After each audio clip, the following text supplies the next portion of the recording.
لا الہ الا اللہ لا الہ الا اللہ توحید-سنت.com لا الہ الا اس ویب سائٹ پر ملاحظہ فرمائیے ممتاز علماء کرام کی تقاریر، درس قرآن و حدیث، اسلامی کتب کا وسیع ذخیرہ، فرقے باطلہ سے مناظرے اور بہت کچھ۔ الا اللہ لا الہ الا اللہ لا الہ۔ من يهد الله فلا مضل له ومن يضلل فلا هادي له، ونشهد أن لا إله إلا الله وحده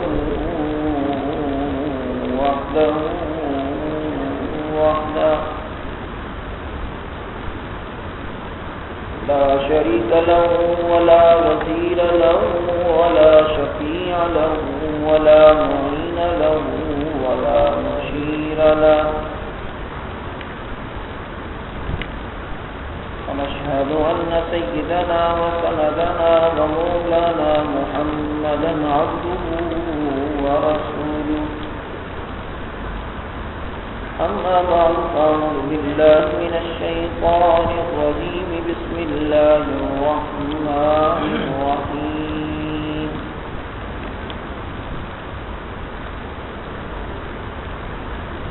وسيجنبها الأتقى الذي يؤتي ماله يتزكى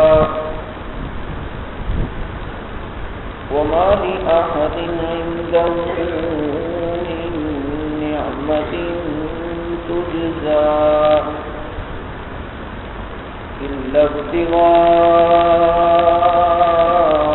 وجه ربه الأعلى ولسوف يرضى. قال تعالى في مقام آخر: أولئك الذين أنعم الله عليهم من النبيين والصديقين والشهداء والصالحين وحسن أولئك رفيقا. قال النبي صلى الله عليه وسلم: أرحم أمتي بأمتي أبو بكر. صدق الله مولانا العظيم وصدق رسوله النبي الكريم، ونحن على ذلك لمن الشاهدين والشاكرين، والحمد لله رب العالمين. يا رب صل وسلم دائما أبدا على حبيبك خير الخلق كلهم. هو الحبيب الذي ترجى شفاعته لكل هول من الأعمال مقتحم. سلام اس پر کے جس کے گھر میں چاندی تھی نہ سونا تھا، سلام اس پر کے ٹوٹا بوریا جس کا بچھونا تھا، سلام اس پر کے اسرار محبت جس نے سمجھائے، سلام اس پر کے زخم کھا کے جس نے پھول برسائے، سلام اس پر کے جس نے خون کے پیاسوں کو خبائیں دی، سلام اس پر کے جس نے گالیاں سن کر دعائیں دی، سلام اس پر کے جس نے دین کا راز سمجھایا، سلام اس پر جو جہاد کے لیے خود بدر میں آیا.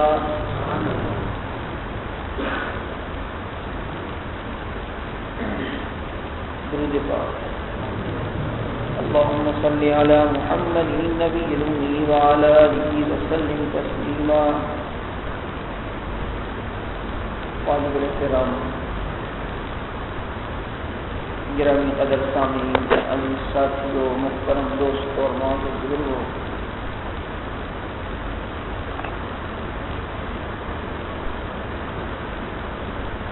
تقریباً 2 اتوار کی گیپ کے بعد آج آپ حضرات کے سامنے اللہ رب العزت کے فضل و کرم سے گفتگو کا موقع مل رہا ہے۔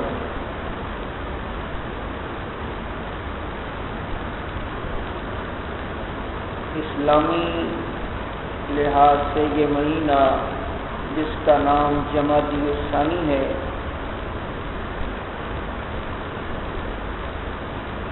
اور اس مہینے کی 22 تاریخ وہ خلیفہ بلا فخر یار غار اور یار مزار اور فنا فی الرسول اور اپنا سب کچھ قربان نبی علیہ الصلوۃ والسلام پر کرنے والی شخصیت سیدنا ابو بکر صدیق رضی اللہ تعالی عنہ کی تاریخ وفات ہے۔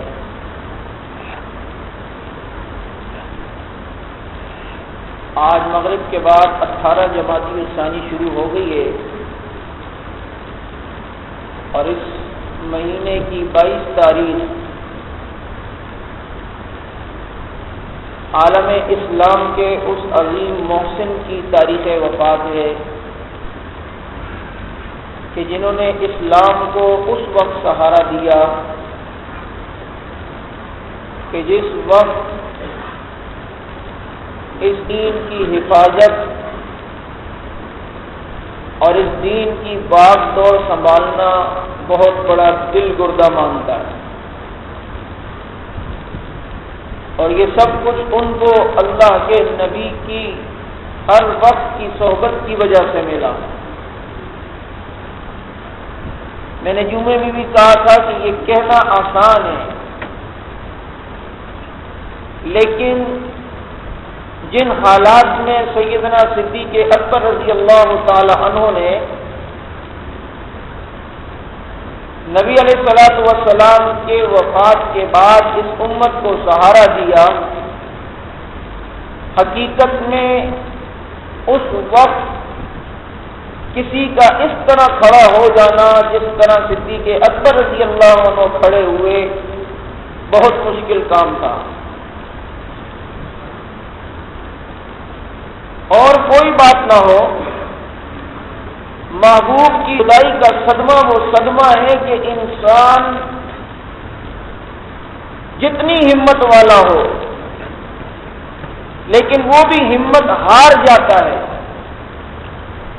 آپ کسی کام کا ارادہ کریں اور کوئی آدمی جتنا بھی صبر و استقلال والا ہو اور کسی کام کا ارادہ کر بیٹھے اور اس کا کوئی قریبی اور بہت زیادہ قریبی تجھ سے جدا ہو جائے، انسان میں ہمت نہیں رہتی کام کی۔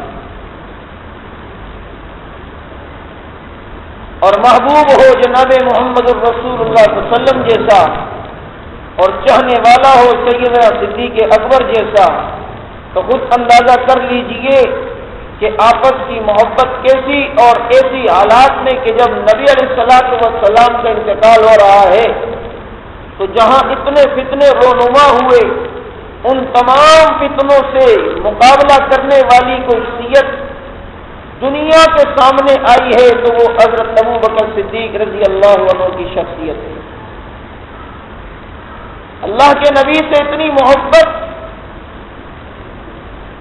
کہ آپ دیکھیں ہر جگہ آپ کو نبی علیہ الصلوۃ والسلام کے رفیق سفر وہ سیدنا صدیق اکبر رضی اللہ تعالیٰ عنہ ملیں گے۔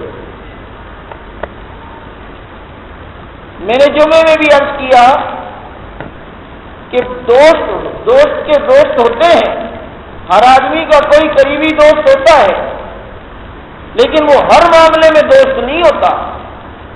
اگر کاروبار میں ہے تو رشتہ داری میں نہیں، رشتہ داری میں ہے تو پھر مار کھانے میں نہیں، اگر مار کھانے میں ہے تو سب کچھ چھوڑنے میں نہیں، اور اگر کچھ تھوڑا بہت اس کے لیے قربانی دی تو اس کے لیے بیوی بچوں کو نہیں چھوڑ سکتا۔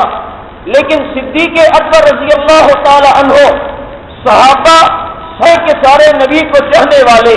کسی صحابی نے نبی کے اوپر مال خرچ کیا، کسی صحابی نے نبی کے اوپر اولاد کو قربان کیا، کسی صحابی نے نبی کے لیے اپنی بیوی کو چھوڑ کر ہجرت کی، کسی صحابی نے نبی کے لیے اپنا گھر چھوڑا، کسی صحابی نے نبی کے لیے دندان مبارک شہید کرائے، کسی صحابی نے نبی کے لیے مار کھائی. یہ سب کا انفرادی عمل ہے، لیکن تمام صحابہ کی تمام قربانیاں اگر کسی فرد واحد میں دیکھنا ہو تو وہ ابو قحافہ کے بیٹے ابو بکر صدیق کو دیکھ لو. اتنی محبت کہ اللہ کے نبی کو جب بیت اللہ میں مار رہے تھے مشرکین مکہ، کسی نے آ کے کہا ابو بکر صدیق سے کہ اپنے دوست کی خبر لو. بھاگتے ہوئے گئے اور وہاں جا کر ان مشرکین مکہ کو تھپڑ مارا.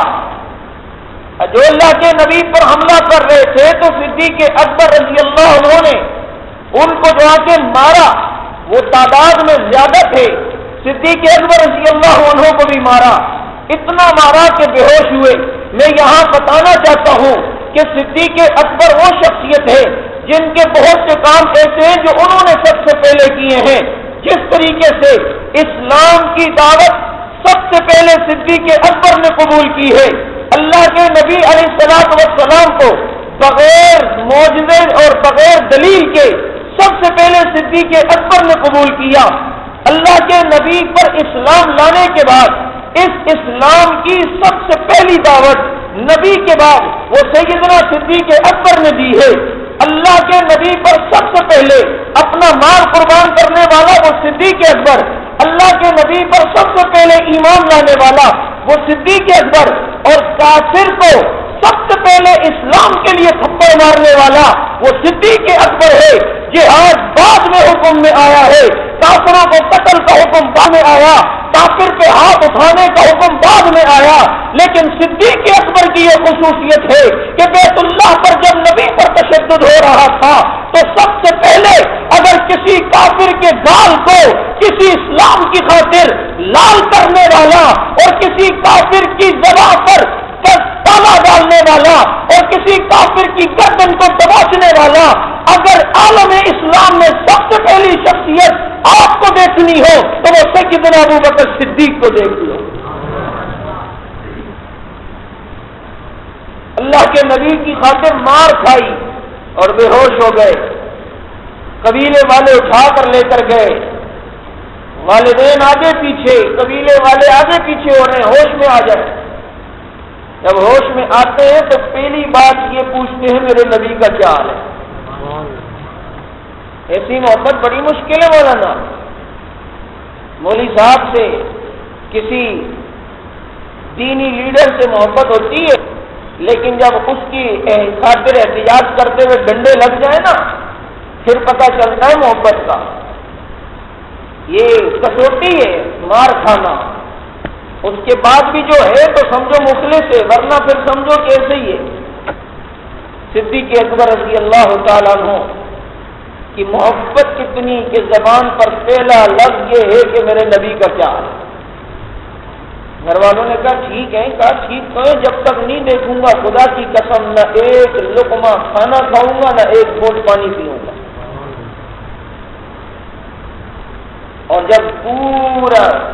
جب زیارت کر کے تسلی ہوئی اس کے بعد کھانا پینا کھا رہے ہیں.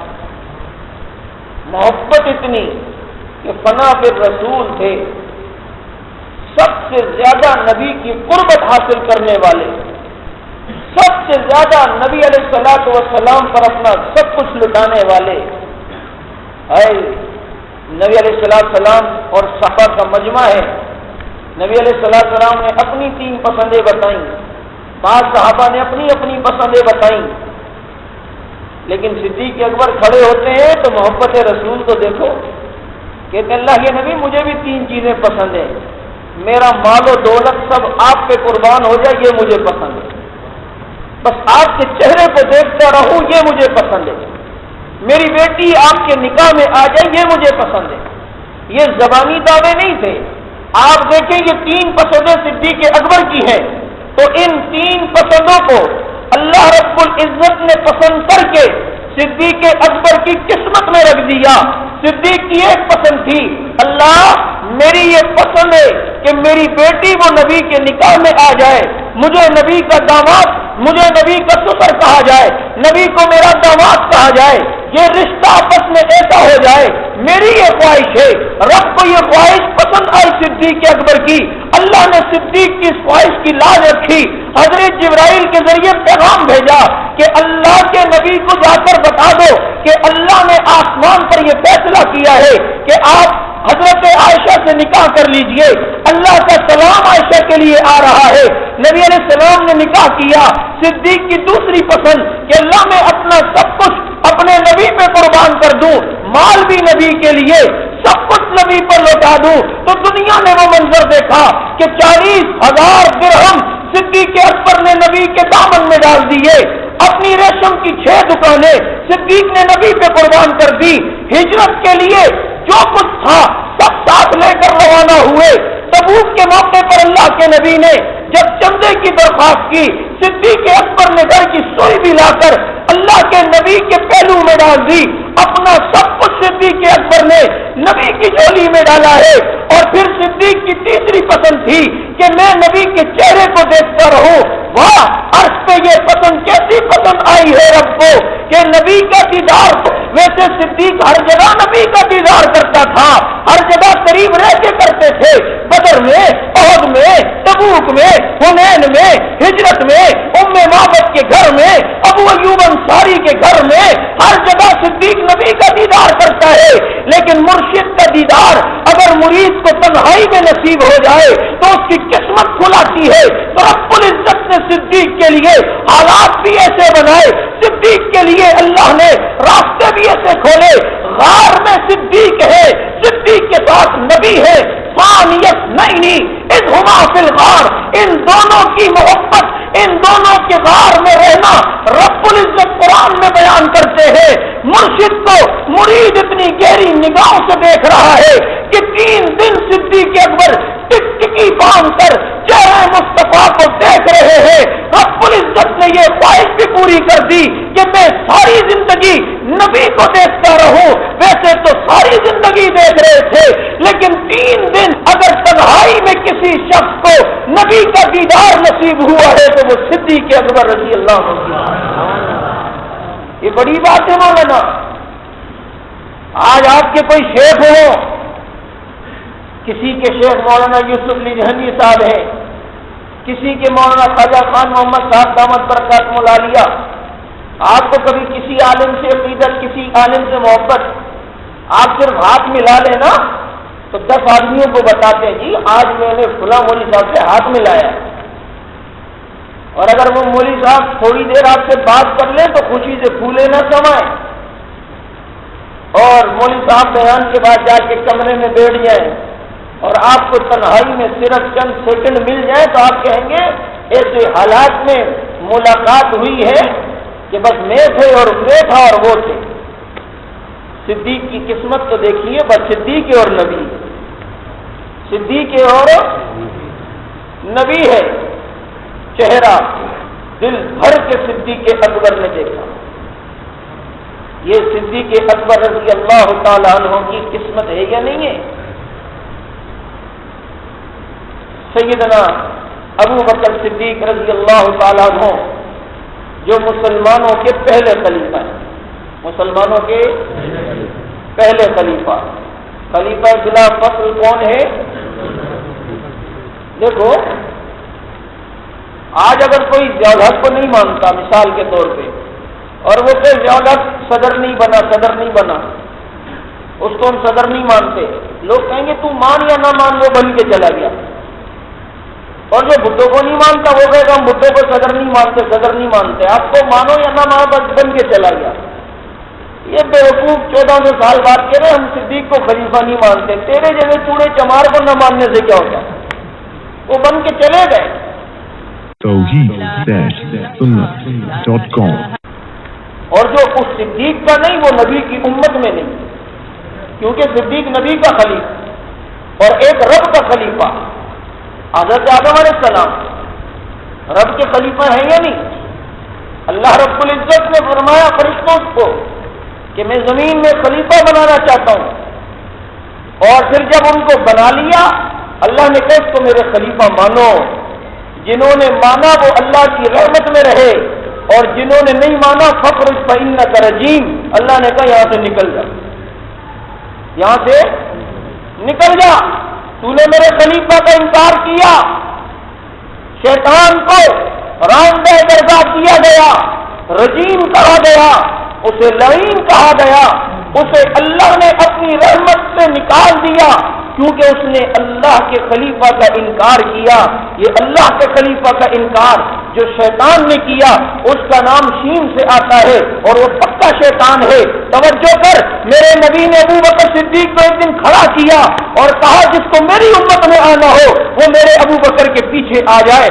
اب نبی نے اپنی امت میں آنے کے لیے صدیق اکبر کے پیچھے چلنے کا کہا ہے، تو اب اللہ رب العزت کے خلیفہ کا انکار کرنے والا وہ اللہ کی رحمت سے دور ہوا، نبی کے خلیفہ کا جس نے انکار کیا وہ نبی کی امت سے خارج ہو گیا، جس نے اللہ کے خلیفہ کا انکار کیا وہ اللہ کی محبوبیت سے دور ہوا، جس نے نبی کے خلیفہ کا انکار کیا وہ نبی کی محبوبیت سے دور ہوا۔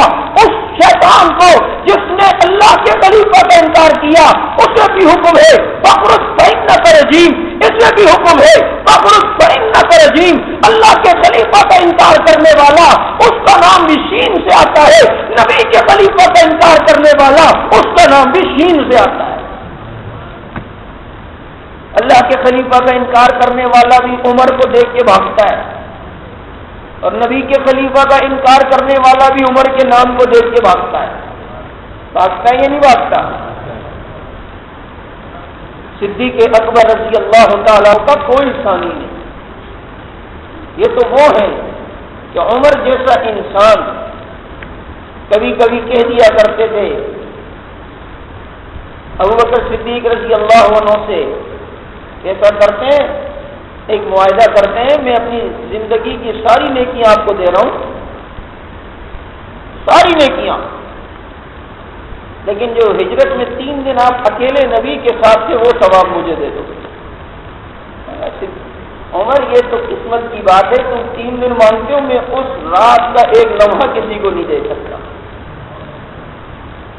اور میں پہلے بھی ایک مرتبہ عرض کیا، بتانا چاہتا ہوں کہ صدیق اکبر تو وہ ہے کہ جنہوں نے اللہ کے نبی کے لیے اتنا کیا کہ ان کے پاس جو کچھ تھا وہ نبی کی جھولی میں ڈالا۔ اب صدیق کی وفائیں اتنی ہے کہ کوئی صدیق کی وفاؤں کا مقابلہ نہیں کر سکتا۔ اگر اللہ تعالی آسمان و زمین سونے کا بنا کر صدیق کی دے تو صدیق کی وفا اتنی کہ یہ آسمان و زمین بھی اجر صدیق کا نہیں بن سکتا، کیونکہ وہ تو کہتے تھے یا اللہ میرا جو کچھ تھا میں نے تیرے نبی کی جھولی میں ڈالا۔ تو ہجرت والی رات جب نبی کا سر صدیق کی جھولی میں آیا تو رب نے بھی کہا صدیق میرا بھی جو کچھ تھا میں نے تیری جھولی میں ڈالا، تیرا جو کچھ وہ تو نے نبی کی جھولی میں ڈالا، میرا بھی آج جو کچھ تھا دیکھ میں نے تیری جھولی میں ڈال دیا۔ اس سے بڑی سعادت کس کو مل سکتی ہے؟ لیکن نبی اور صدیق کا ساتھ کبھی بھی کالے کو پسند نہیں آئے گا، وہ یہ چاہے گا کہ صدیق نبی کو چھوڑ دے، نبی صدیق کو چھوڑ دے، اس لیے وہ کباب میں ہڈی بننے کی کوشش کرے گا۔ لہذا ادھر آیا اور اس نے ڈنگ بھی مارا، وہ سمجھ رہا تھا کہ دودھ پیتا کہ ایک ڈنگ میں ہٹ جائے گا، لیکن وہ کالا بھی دیکھ کے حیران ہوا کہ میرا کام ڈنگ مارنا اور ٹھیک پاؤں پہ جمبش بھی نہیں دیتا، کہیں نبی علیہ الصلوۃ والسلام کے آرام میں خلل نہ آئے، کہیں نبی کے آرام میں اٹھے۔ آنکھوں سے آنسو صدیق اکبر کے درد کے مارے نبی کے چہرے پہ گرے۔ تم بات ابو بکر کی کرتے ہو، میں تو کہتا ہوں اس کے آنسو بھی اللہ کے یہاں اتنے مقرب ہیں کہ تیرے آنسو مسجد میں گرتے ہیں، مصلی پہ گرتے ہیں، صدیق کے آنسو چہرے مصطفیٰ پہ گرتے ہیں۔ یہ سعادت کم نہیں، یہ سعادت بزور بازو نے، یہ طاقت کے ذریعے سے نہیں مل سکتی۔ صدیق کیا ہو گیا؟ آقا کالے نے ڈنگ مار دیا ہے. اللہ کے نبی نے اپنا لعاب صدیق کے پاؤں پہ لگایا اور یہ لعاب نبی کا حضرت علی کی آنکھ پہ لگا تھا. آنکھ دکھ رہی تھی، آقا میری آنکھ دکھ رہی ہے. اللہ کے نبی نے حضرت علی آنکھ پہ لگایا، آنکھ درست ہوئی.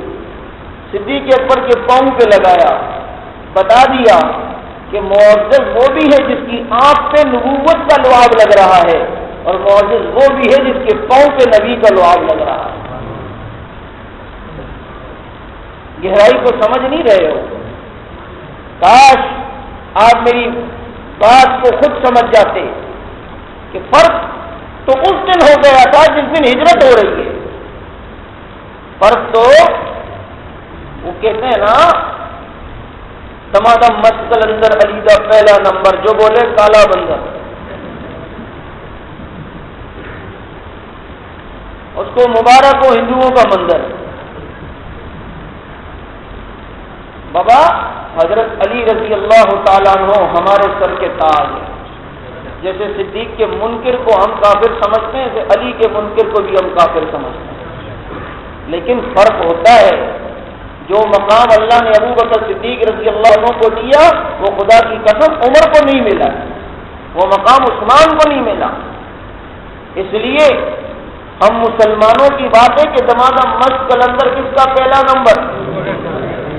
فرق تو بہت پہلے ہوا ہے، بہت پہلے.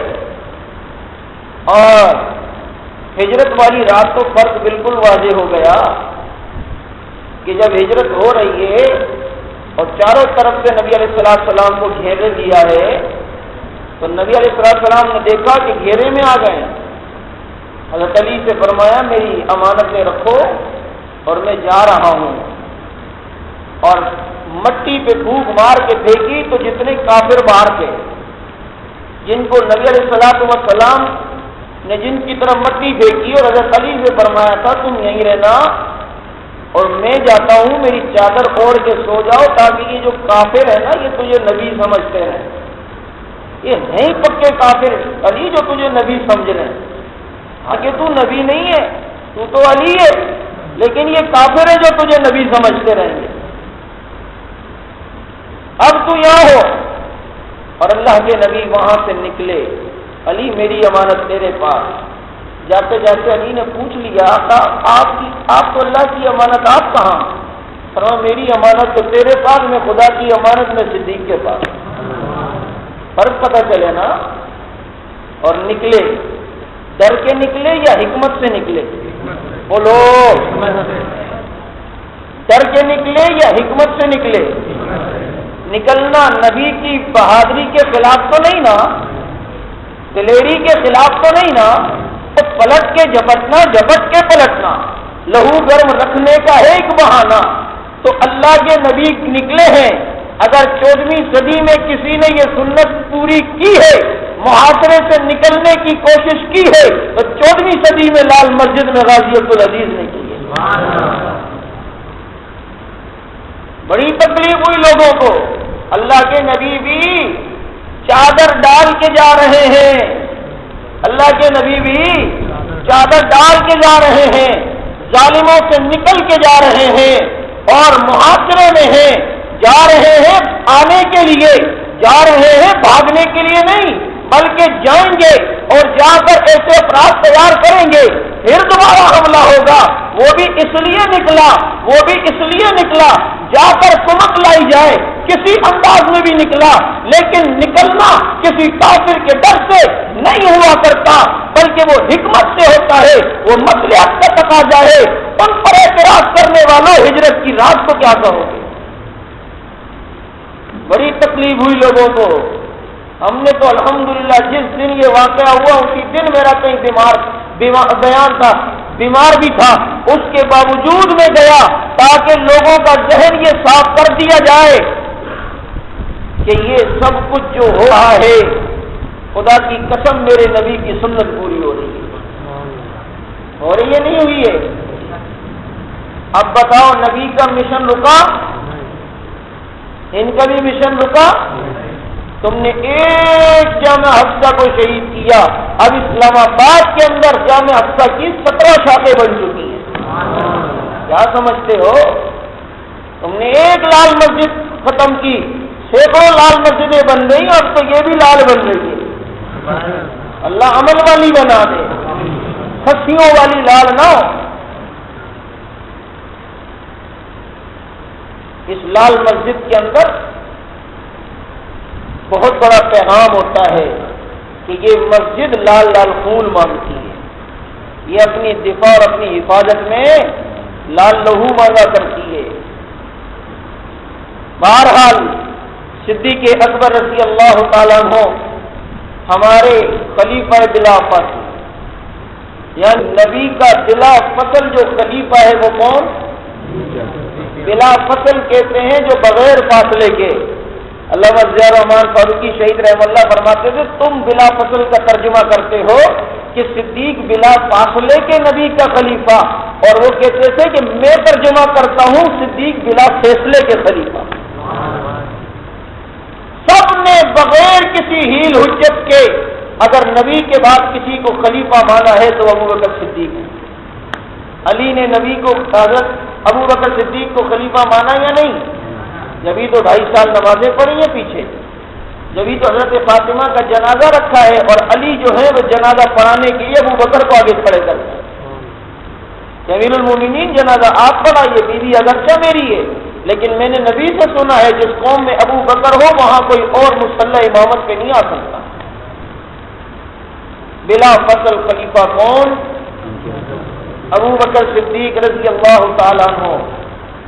آج ملنگ وہ ہمیں ساتھ میں سبق بھی دیتا ہے کہ وہ اگر مداری بھی ہے نا، ملنگ بھی ہے، وہ بھیک بھی مانگ رہا ہے، اگر وہ سرکس دکھاتے ہوئے آخری کلابازی بھی کھاتا ہے، اس کے بعد بھی کہتا ہے نعرہ حیدری تو آگے سے یا علی لگا کر وہ اپنا پیغام دے رہا ہے اور ہمیں جھنجھوڑ رہا ہے کہ ہم ملنگ ہو کر یہ اپنے مشن اور اپنے مسلک پہ کام کر رہے ہیں، اور یہاں ماشاءاللہ پڑھا لکھا طبقہ ہوتا ہے اور اپنے مسلک کا کوئی کام ہی نہیں ہے۔ لوگوں کو کس طریقے سے مختلف قوالیوں اور مختلف ذریعوں سے جو ہے وہ اپنے مشن اور ہمارے سنیوں کی زبانوں پر غیر شعوری طور پر ایسی باتیں جاری کرواتی ہیں۔ آج بچے نہیں بول دیتے دمادم مسکل اندر علی کا پہلا نمبر، وہ باقی کہاں ہیں؟ باقی 3 خلفاء وہ کہاں گئے؟ دیکھیے نبی کے ساتھ بلا فصل جو ہے وہ صدیق ہیں، یہ قرآن نے فیصلہ کیا ہے اولئک الذین انعم اللہ علیہم من النبیین والصدیقین۔ نبیوں کے بعد کس کا ذکر ہو رہا ہے؟ نبی کے بعد کس کا ذکر ہو رہا ہے؟ نبی کے بعد کس کا ذکر بلا فصل آ رہا ہے؟ اولئک الذین انعم اللہ علیہم من النبیین والصدیقین والشہداء والصالحین۔ نبی کے بعد بلا فصل ذکر ہے تو وہ صدیقین کا۔ اب ایک تو صدیق وہ ہے جس کو آپ صدیق کہتے ہو، ایک صدیق وہ ہے جس کو میں صدیق کہتا ہوں، لیکن ایک وہ صدیق ہے جس کو خدا بھی صدیق کہے، جس کو مصطفیٰ بھی صدیق کہے، جس کو مرتضیٰ بھی صدیق کہے، جس کو اولیاء بھی صدیق کہے، اور جس کی صدیقیت اتنی پھیل جائے کہ ان کی صدیقیت کا انکار کرنے والا وہ پھر دائرہ اسلام ہی سے خارج ہوتا ہے۔ وہ اگر ہے تو صرف اور صرف ابو بکر صدیق ہے، جس کی صدیقیت کو خدا نے روز روشن کی طرح واضح کیا ہے تو وہ صدیق ہے، اور نبی کے بعد بلا فصل وہ صدیق ہوا کرتا ہے تو ابو بکر وہ صدیق ہے۔ دیکھیے اللہ نے قرآن میں کہا والذی جاء بالصدق وصدق به، اگر یہ نبی صدق لے کر آیا تو صدیق نے اس کی تصدیق کی ہے۔ یہ میرا نبی ہے جو ابو بکر کو صدیق کہتا ہے کہ نبی علیہ السلام معراج سے آئے اور ساری دنیا نے انکار کیا، صدیق اکبر کے سامنے جب بات رکھی کہ ابو بکر میں ایک رات میں آسمانوں سے آیا ہوں، جنت کو دیکھ کے آیا ہوں، جہنم کو دیکھ کے آیا ہوں، میں آسمان دنیا کے مناظر دیکھ کے آیا ہوں، تو صدیق اکبر کی زبان سے یہ لفظ تھا اشہد انک نبی حقا، اے نبی میں گواہی دیتا ہوں کہ آپ سچے ہیں۔ جب نبی کی گواہی صدیق نے دی تو توجہ کر، یہ بھی صدیق کی خصوصیت ہے کہ ہم سب نبی کی رسالت کی شہادت دیا کرتے ہیں، لیکن صدیق کی صداقت کی شہادت جو دی ہے، تو اس جملے کے بعد جب صدیق نے فرمایا تھا اشہد انک نبی کیوں حقا، اے نبی آپ سچے ہیں، تو فوراً نبی بول رکھے اشہد انک صدیق حقا، صدیق میں گواہی دیتا ہوں کہ تو سچا ہے۔ نبی بھی ان کو صدیق کہتے ہیں۔ اور حافظ ابن حجر رحمہ اللہ نے لکھا کہ جب ابوبکر صدیق پیدا ہوئے تو ان کی والدہ رومان کو ایک آواز آئی تھی کہ ابشری بالبلد العتیق اسمہ فی السماء صدیق، تمہیں سے بیٹے کی خوشخبری سنا رہے جس کا نام آسمانوں پہ صدیق ہوگا۔ اور کہاں اللہ کے نبی جب آسمان پر گئے نا تو ایک مقام ایسا بھی آیا کہ دل میں خیال آیا قوم مانے گی کیسی؟ حضرت جبرائیل سے کہا میری قوم تو مجھے جھٹلائے گی، تو حضرت جبرائیل نے آسمان پہ کہا ان قومک یکذبوک وصدیق یصدقک وہو صدیق، آپ کی قوم آپ کو جھٹلائے گی لیکن زمین پہ ایک صدیق ہے جو آپ کی تصدیق کرے گا۔ اس کو صدیق خود نے کہا، یوں ہی صدیق خود مصطفیٰ نے کہا، اس کو صدیق خود مرتضیٰ نے کہا، اس کو صدیق سب اولیاء نے کہا، اور میں بھی کہتا ہوں صدیق صدیق ہے، جو نہ صدیق مانے وہ زندیق ہے۔ توحید-sunnah.com جو نہ صدیق مانے وہ، تو صدیق اکبر رضی اللہ تعالیٰ عنہ اس امت کے پہلے خلیفہ، اس امت کے پہلے خلیفہ، اور صدیق وہ ہے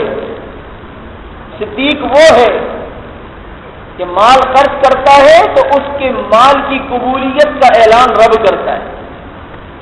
غلاموں کو آزاد کیا پیسے دے کر، حضرت بلال، حضرت سہیب رومی، یہ غریب کمزور سے غلام تھے، مسلمان ہو گئے تھے، ان کے مالک ان پہ ظلم کرتے تھے، صدیق اکبر نے بھاری تعداد میں پیسے دے کر ان کو آزاد کیا۔ تو صدیق اکبر کے والد جو اس وقت تک مسلمان نہیں ہوئے تھے، ان سے کہا کہ بیٹا آزاد ہی کرنا تھا تو کسی جاندار تگڑے لوگوں کو آزاد کرتے، کل ہمارے کام بھی آتے، یہ غریب لوگ، یہ فقیر لوگ، یہ تمہارے کیا کام آئیں گے؟ تو صدیق اکبر نے فرمایا میں نے جس کے لیے کیا ہے مجھے وہ اجر دے گا۔ اعتراض والد نے کیا، اور اللہ رب العزت بتانا چاہتا ہے کہ والد اعتراض کر سکتا ہے، لیکن صحابہ کی شخصیات وہ ہے، اور خصوصاً ابو بکر صدیق کی شخصیت وہ ہے کہ اللہ بتانا چاہتا ہے اس پر کوئی تنقید نہیں ہو سکتی۔ والد کی تنقید بھی رب کو برداشت نہ ہوئی، فوراً قرآن کریم نے صدیق کے عمل کی صفائی پیش کی، وَسَيُجَنَّبُهَا الْأَتْقَى الَّذِي يُؤْتِي مَالَهُ يَتَزَكَّى وَمَا لِأَحَدٍ عِندَهُ مِن نِّعْمَةٍ تُجْزَىٰ إِلَّا ابْتِغَاءَ وَجْهِ رَبِّهِ الْأَعْلَىٰ وَلَسَوْفَ يَرْضَىٰ۔ یہ صدیق تو رب کی رضا کے لیے خرچ کرتا ہے، جو اس کا مقصد ہے خدا کی رضا، ان قریب اللہ اس کو اپنی رضا عطا کر دے گا۔ جب والد کی تنقید ابو بکر پر ہوئی اور وہ برداشت نہ ہوئی تو ڈاکٹر عامر لیاقت جیسا ملعون ابو بکر صدیق کی توہین کرے، وہ برداشت ہو سکتی ہے؟ جمعے میں بات ادھوری رہ گئی تھی، آپ کو معلوم ہونا چاہیے، ابھی حال ہی میں ایک سی ڈی آئی ہے رافضیوں کے بارے میں ان کو خوش کرنے کے لیے، جیو ٹی وی پر آنے والا ڈاکٹر عامر لیاقت علامہ فہمہ بنا ہے، 1 نمبر کا ڈرامہ۔ اس نے حضرت ابو بکر، حضرت عمر اور حضرت موسیٰ اشعری رضی اللہ عنہم ان کی کھلے عام توہین کی، تبرہ کیا، وہاں پر ان کا مذاق کر کے لوگوں کو ہنسایا۔ لگتا ہے یہ بنوریا والی مار بھول چکا ہے۔ پٹا تھا یا نہیں پٹا تھا؟ کیسے تھاپڑے لگے تھے، بی بی سی میں بھی آپ لوگوں نے سنا ہوگا، وہاں سے فون کرتا ہے میں گھیرے میں آیا ہوں کل لگا کے، مجھے بچاؤ، مجھے جوتے مار رہے ہیں۔ تجھے جوتے لگے پھر بھی تجھے ہوش نہیں آیا۔ ہم سارے بھرپور اس بات کو لوگوں میں آگاہ کریں، نہ اس کا چینل دیکھیں، نہ اس سے کوئی کسی قسم کا مذہبی تعلق بنائے، ہم اس کو اسی طرح زندیق مانتے ہیں جیسے صدیق کے نہ ماننے والے کو زندیق مانتے ہیں۔